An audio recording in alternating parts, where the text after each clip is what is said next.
es solo una voz discordante en el coro de la iglesia.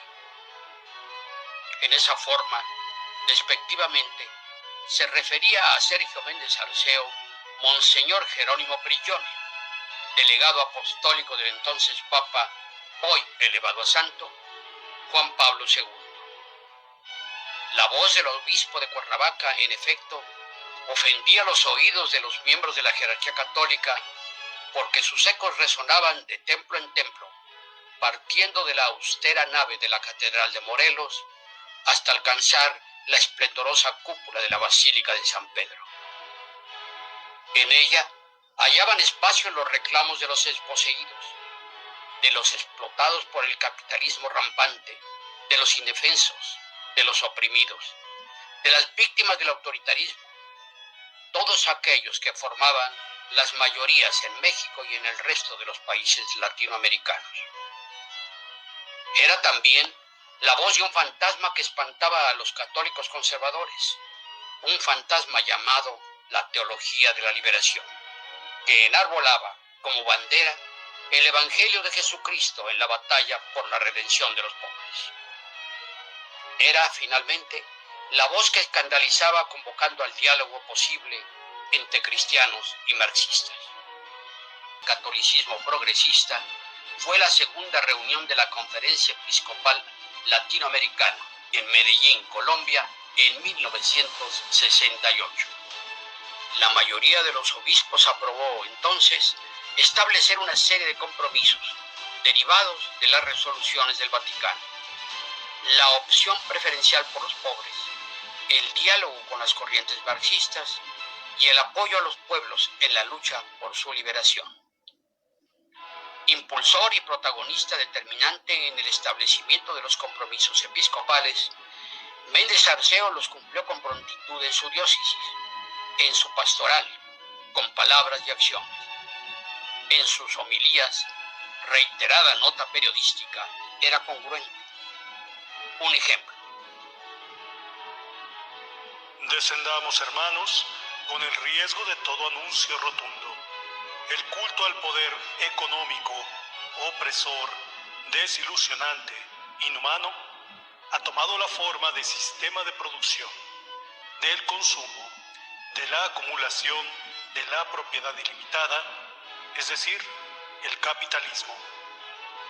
Esta es la raíz de muchas inconformidades. La Biblia contiene la condenación irremisible de la violencia de los opresores y estimula la violencia de los oprimidos. Involucró a párrocos y sacerdotes de su diócesis en la solución de conflictos agrarios y sindicales, y confrontó lo mismo a las autoridades laborales que a las grandes centrales obreras. El líder de la CTM, Fidel Velázquez, llegó al extremo de acusarlo de promover la desestabilización social en Morelos. En esa época, hablar de socialismo no era común en el credo católico. Por el contrario, se convertía en un estigma. Méndez Arceo lo hacía reiteradamente, sin temores ni complejos. Como ningún otro obispo de su generación, supo cómo dar respuesta a la pregunta de si el socialismo era un modelo compatible con los anhelos y valores cristianos por la justicia y el bien común. Fue categórico en 1970 al afirmar que el espíritu evangélico de comunión y comunidad entre los hombres no se puede realizar en el sistema capitalista, individualista y materialista. Es necesario, enfatizó, un socialismo democrático. Fue el único obispo de los países de América Latina que asistió al primer encuentro de cristianos por el socialismo, en Santiago de Chile, poco tiempo antes del golpe militar que derrocó al presidente Salvador Allende. Dijo en aquella ocasión: creo que no nos hemos atrevido a llamar cristiano, explícita y directamente, aún en los peores momentos de abyección de la ideología cristiana, al capitalismo, pero sí hemos sido sus cómplices. A su regreso a México, fue recibido en el aeropuerto de la capital por un grupo ultraconservador que lo bañó de tinta roja mientras le lanzaba al rostro el grito furibundo de obispo rojo, obispo rojo. Receloso al principio de ciertas conductas del gobierno emanado de la Revolución Cubana, visitó por vez primera la isla en 1972. Pudo comprobar el esfuerzo por superar las adversidades y el bloqueo económico y político al que se tenía sometido al pueblo cubano. Durante su visita declaró abiertamente: el futuro pertenece al socialismo. Según cuentan quienes lo acompañaron, le dijo a Fidel Castro al despedirse: comandante, yo creo que usted es un inspirado de Dios. El líder cubano sonrió y le dijo: no lo creo, pero suena bien. Méndez Arceo viajó con frecuencia a La Habana para encontrarse con líderes políticos y funcionarios gubernamentales, pero también para escuchar las quejas de los clérigos cubanos, asediados con frecuencia por funcionarios del régimen comunista. Uno de esos viajes le costó a Méndez Arceo uno de los ataques más virulentos que haya recibido del episcopado mexicano. Coincidió en Cuba con el sacerdote sandinista nicaragüense Ernesto Carrera y con Alfonso Comín, dirigente del Partido Comunista Español. Bajo el título de Reflexión Cristiana en Cuba, los tres difundieron un documento que abogaba por la relación entre cristianismo y revolución y llamaba a profundizar el diálogo con el marxismo como camino a la liberación.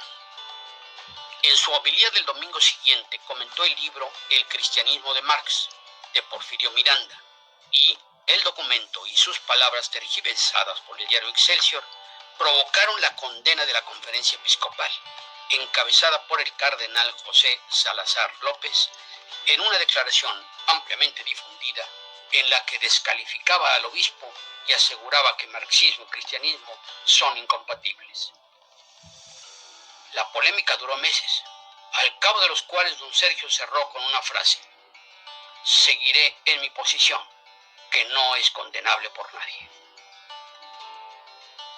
Un año después, el triunfo de la revolución sandinista sobre la dictadura de Somoza le dio oportunidad de reiterar su postura. Ahí, cerca de Nicaragua, hay otras situaciones semejantes con levadura cristiana, dijo. Ya en retiro, don Sergio visitó de nuevo Cuba en 1983 y al término de su estadía recibió de Fidel Castro una carta dirigida a mi muy querido y respetado amigo. Firmada de puño y letra por el comandante, le expresaba: su batalla por la libertad y la dignidad de los pueblos de Centroamérica, su vocación de paz, de justicia y de solidaridad para los humildes y explotados de este continente y del mundo, pasarán a la historia y servirán como ejemplo inspirador para los cristianos revolucionarios en todas partes.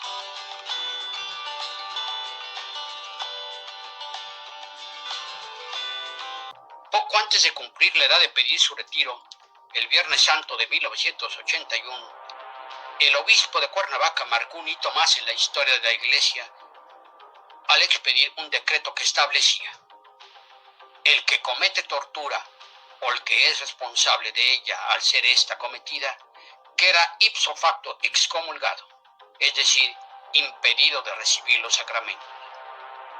Explicaba el obispo: los torturadores son enemigos de la sociedad y por lo tanto están separados de la comunidad católica. Cristo fue torturado. Quien tortura a un ser humano, tortura al cuerpo de Cristo.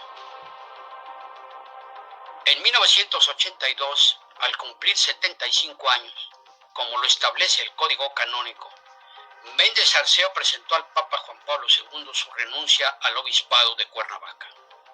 En su carta de retiro, Méndez Arceo reclamaba a Juan Pablo II haber ignorado su aniversario de plata como obispo y también la forma como le había negado una audiencia privada. Es grave para un obispo necesitado no lograr acercarse al Papa